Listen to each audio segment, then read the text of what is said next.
Perfume की लुभावनी खुशबू उड़ाता एक बाइक चालक पायल की बिल्कुल बगल से तेजी से गुजर गया।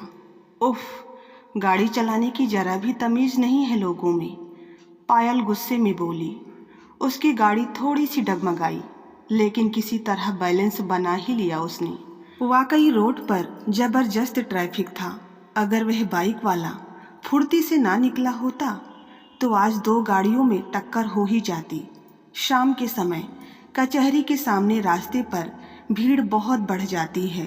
धूप ढलते ही लोग खरीदारी करने निकल पड़ते हैं और फिर ऑफिसों के बंद होने का समय भी लगभग वही होता है। थोड़ी दूर पहुंची ही थी कि वह बाइक चालक उसकी बाईं ओर फिर से प्रकट हो गया और रुकते हुए बोला, सॉरी मैडम। ठीक है, कोई बात नहीं, पायल हल्की सी खींच के साथ बोली। फिर बुदबुदाई कि अब यह क्या तुक है कि बीच रास्ते रुककर सॉरी बोले जा रहा है। सॉरी तो बोल दिया ना आंटी। पायल ने आवाज की तरफ नजर उठाकर देखा तो बाइक की टंकी पर बैठी नन्ही सी बच्ची भोलेपन से उसकी ओर ही देख रही थी कि हेलमेट के अंदर का चेहरा देख। आदि, हाँ, आदित्य ही तो था वो, जो उस बच्ची की बात सुनकर उसे ही देख रहा था। पापा, आंटी अभी भी गुस्से में हैं। आंटी ने क्या बांधा है मुंह में? पायल को नकाब की तरह दुपट्टा बांधे देखकर बच्ची फिर से बोली, बेटा मैं गुस्से में नहीं हूँ, अब जाओ। इतना कहकर पायल फुर्ती से आगे बढ़ गई। घर पहुंची तो उस पर अजीब सी खुमारी छाई हुई थी। आज सालों बाद स्कूल के दिन याद आने लगे। सारी सखियां मिलकर कितनी अटखेलियां किया करती थी। पता नहीं 11वीं में नए विषय पढ़ने की उमंग थी या उम्र के नए पड़ाव का प्रभाव। सब कुछ धुला धुला और रंगीन लगता था। डॉक्टर बनना सपना था उसका। इसी सपने को पूरा करने के लिए वह पढ़ाई में जी जान से जुटी हुई थी। सभी शिक्षिकाएं पायल से बहुत खुश थी, क्योंकि विज्ञान के साथ साथ साहित्य में भी खास दिलचस्पी रखती थी वह। हिंदी में उसका प्रदर्शन गजब का था। उसकी चित्रकला में रुचि होने की वजह से उसकी फाइलें भी अन्य सहपाठियों के लिए उदाहरण बन गई थी।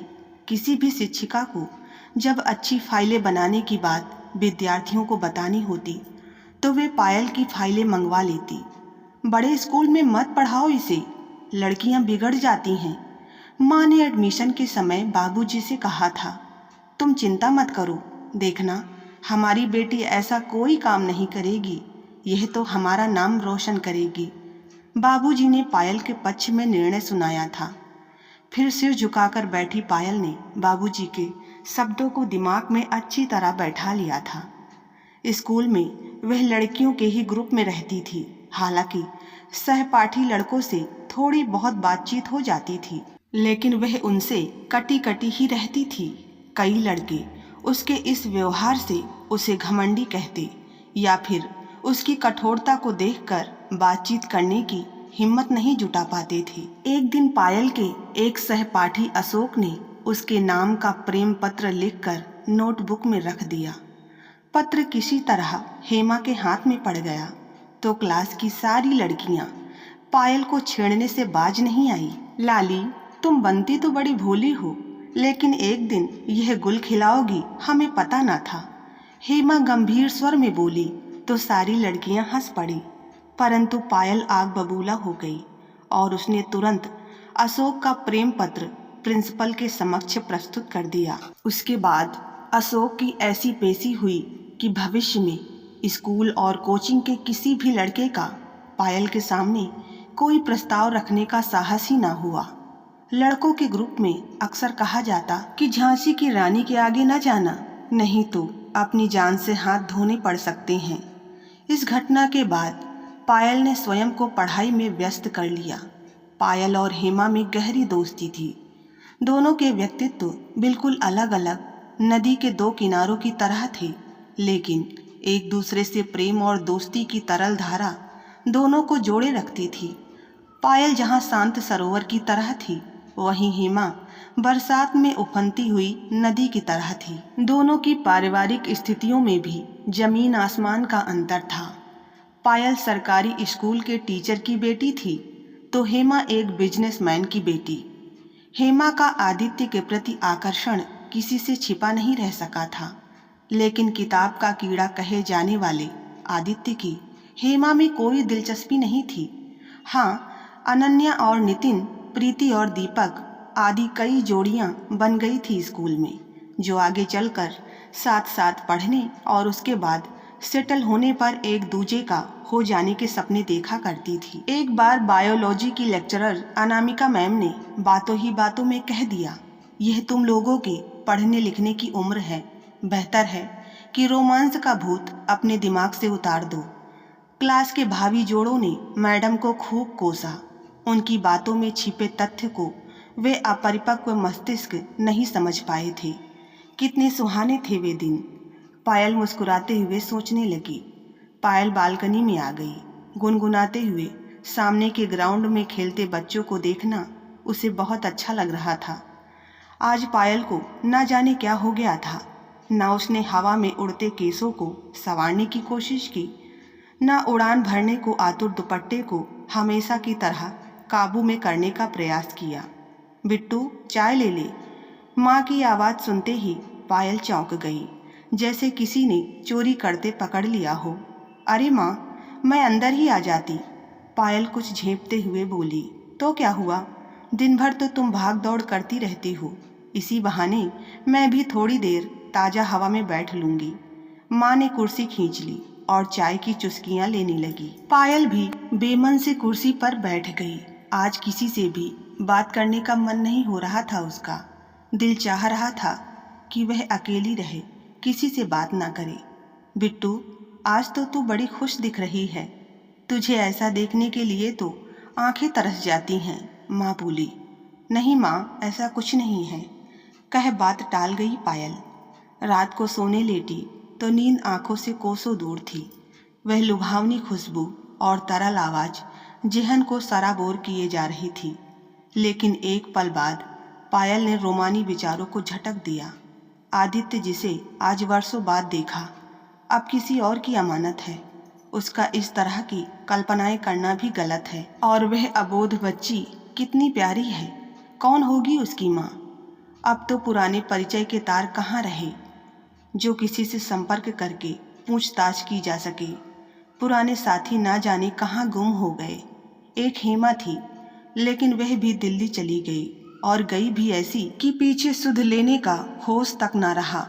वह खुद भी तो एक नए लक्ष्य को पाने के लिए किसी तीरंदाज की तरह भिड़ गई थी। एक दो बार पत्रों का आदान प्रदान कर दोनों ने अपने अपने कर्तव्य की इतिश्री समझ ली और संपर्क के सूत्र ओझल होते गए। बाबूजी, माँ, ये देखिए, मैं फॉर्म ले आई। पायल आंगन से ही चिल्लाते हुए घर में घुसी और बाबूजी के सामने सोफे पर बैठ गई।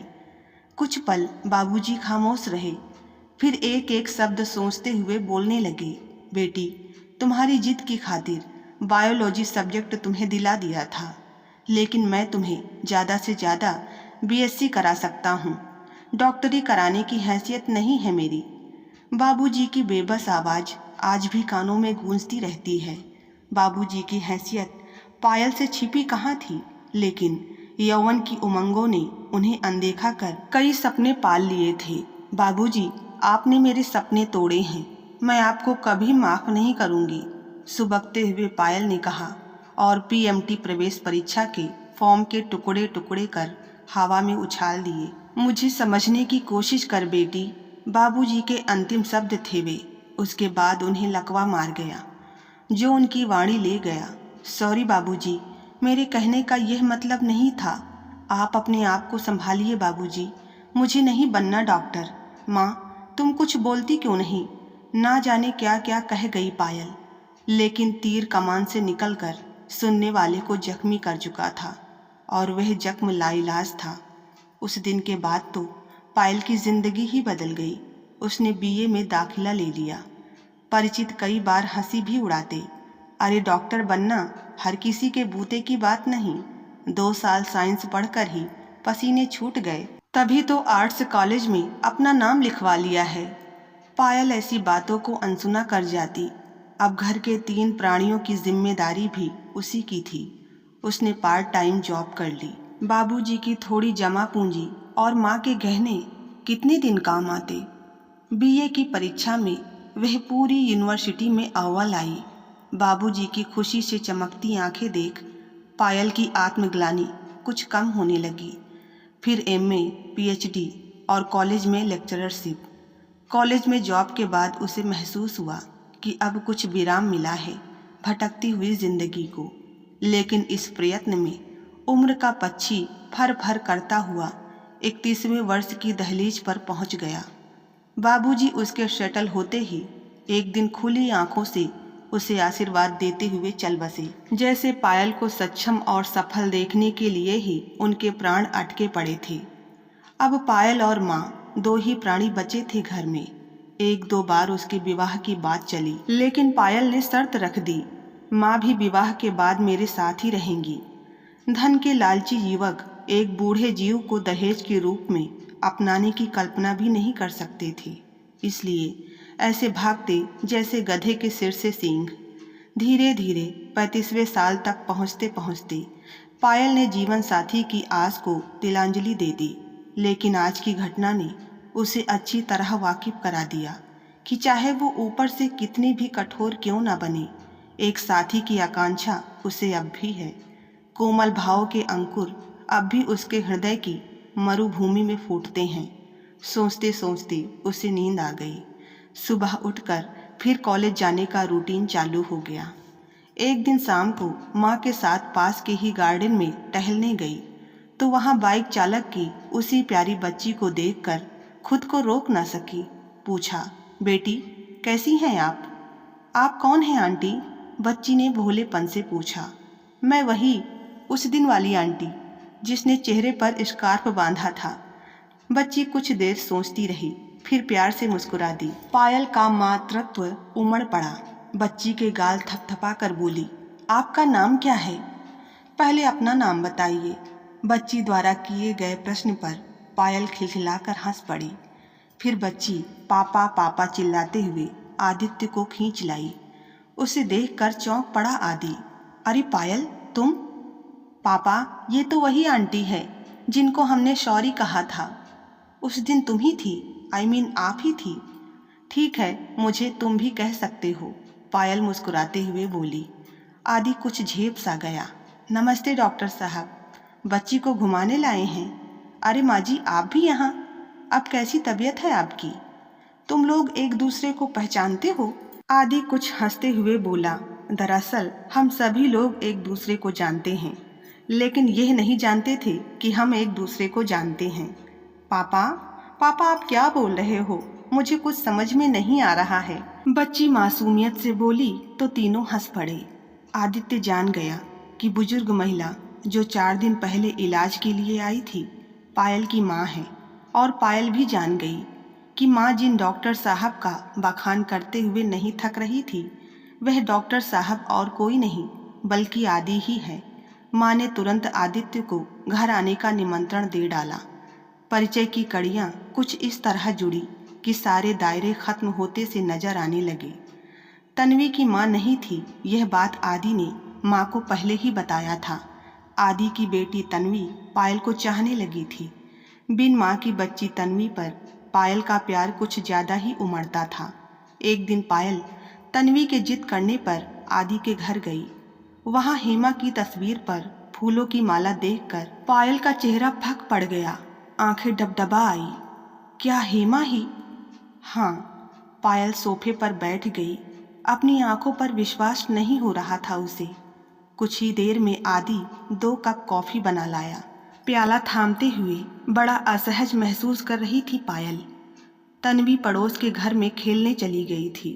कॉफ़ी पीते हुए आदि कह रहा था, MBBS करने के बाद दिल्ली में ही एक अस्पताल में मैंने प्रैक्टिस चालू कर दी थी। हेमा के मौसा जी हमारे डिपार्टमेंट के हेड थे। उन्हीं की पहल पर हमारी शादी हो गई। मेरे ख्वाबों में तो कोई और ही बसी थी। मैं राजी नहीं था, लेकिन माँ की जिद के आगे मेरी एक ना चली। हेमा बहुत प्यारी लड़की थी, लेकिन मेरे स्वभाव के बिल्कुल विपरीत। हम लोगों के दिल ज़्यादा जुड़ नहीं पाए। उसे हर वक्त मुझसे शिकायत रहती थी कि मैं उसे समय नहीं देता हूँ, उसके साथ शॉपिंग पर और पार्टियों में नहीं जाता हूँ। उसके शौक कुछ अलग ही थे मुझसे। ना वो मुझे समझ पाई और ना मैं उसे संतुष्ट कर पाया। सोचा था बच्चे के आने के बाद सब कुछ ठीक हो जाएगा, लेकिन डिलीवरी में ही कॉम्प्लिकेशन पैदा हो गया। लाख कोशिशों के बावजूद हम हेमा को बचा नहीं पाए। तब से मैं ही माँ और बाप दोनों की भूमिका निभा रहा हूँ तन्वी के लिए। कहते कहते आदि का गला रुंध गया। किन शब्दों में सांत्वना देती पायल।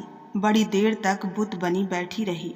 मैं तो सोच भी नहीं सकती कि हेमा अब इस दुनिया में नहीं है और इस मासूम तन्वी का क्या कसूर है जो इसे बिन माँ के रहना पड़ रहा है।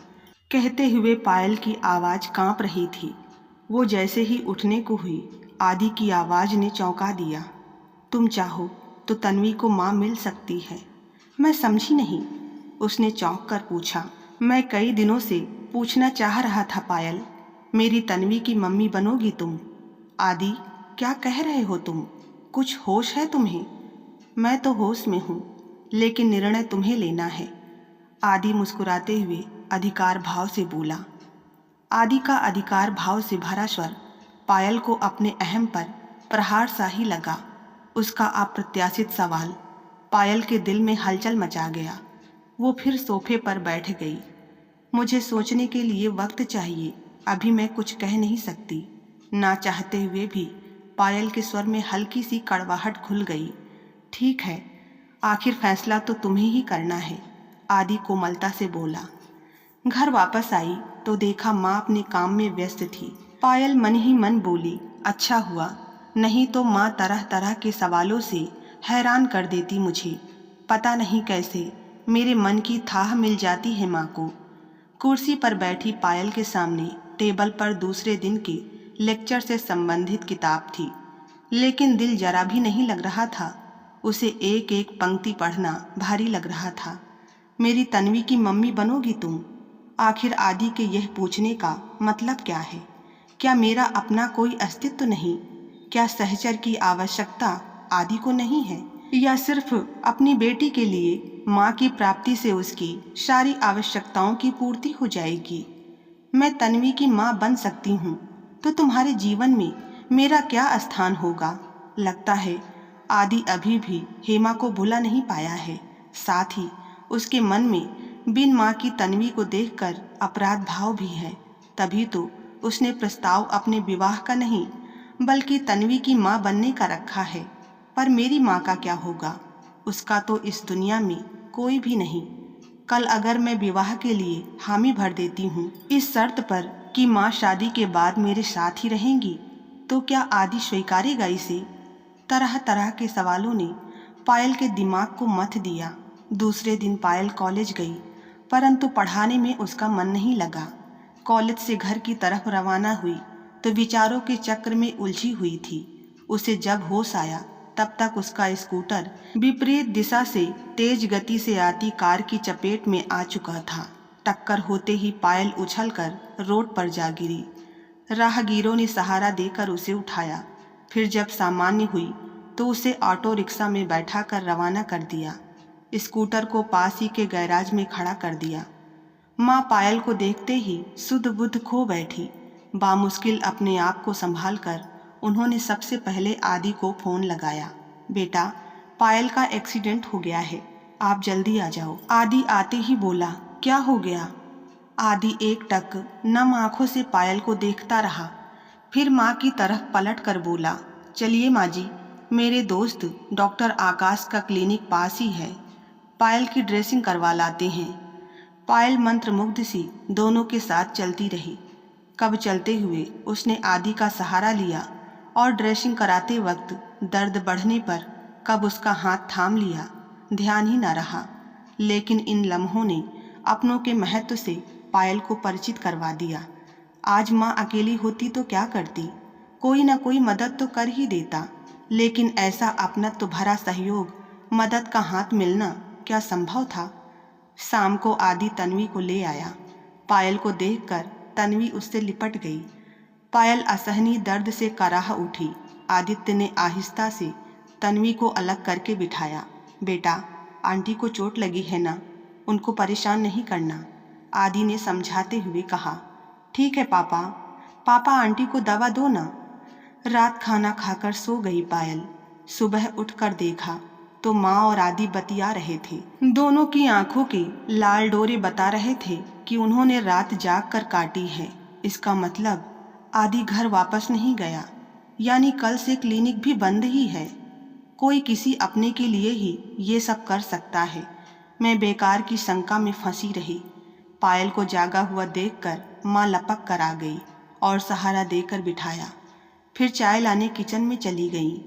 आदि पास की कुर्सी खींचकर बैठते हुए बोला, पायल, पता नहीं उस दिन की मेरी बात का क्या मतलब निकाला तुमने। और हाँ, मुझे पता है माँ जी की जितनी चिंता तुम्हें है उतनी ही मुझे भी। यदि तुमने इस नए रिश्ते को स्वीकार किया तो माँ जी को अपने साथ पाकर मुझे बेहद खुशी होगी। तुम्हारे बाबूजी की असमय बीमारी और उनके गुजरने के बाद इतने सालों की तपस्या से तुमने जिस स्वाभिमान की शिला को रचा है, मैं उसे भी ठेस नहीं पहुंचाना चाहता। हाँ, उस शिला में कोई दरवाज़ा निकल सके तो मैं और तन्वी जरूर उससे गुजरकर तुम्हारे करीब पहुंचना चाहेंगे। यह सब सुनकर पायल सिमट सी गई। आदि ने एक पुरानी डायरी उसकी ओर बढ़ा दी। पहले ही पन्ने पर लिखी थी छोटी सी कविता। सरस्वती कहूँ तुम्हें कि तुम्हें मैं परी कहूँ, कह दो तुम ही क्या मैं तुम्हें सुंदरी कहूँ। नीचे लिखा था पायल के लिए, जो इन पंक्तियों को कभी नहीं पढ़ेगी। उसमें तारीख थी उस साल की जब वह 12वीं कक्षा में थी। डायरी बंद कर पायल ने आदि की ओर देखा, फिर हौले से बोली, आदि, और अपनी स्वीकृति देते हुए आदि के हाथों को अपनी हथेलियों में छिपा लिया। उस पल दर्द के बावजूद पायल के चेहरे पर मुस्कान थी। इस नए रिश्ते को अपनाकर मिली मुस्कान। आदि की आंखों में खुशहाल परिवार के सपने झिलमिलाने लगे। तो बस आज की कहानी में इतना ही। कहानी पसंद आई हो तो वीडियो को लाइक करें। चैनल पर नए हैं तो सब्सक्राइब करना ना भूलें। मिलते हैं नई कहानी के साथ, तब तक के लिए धन्यवाद।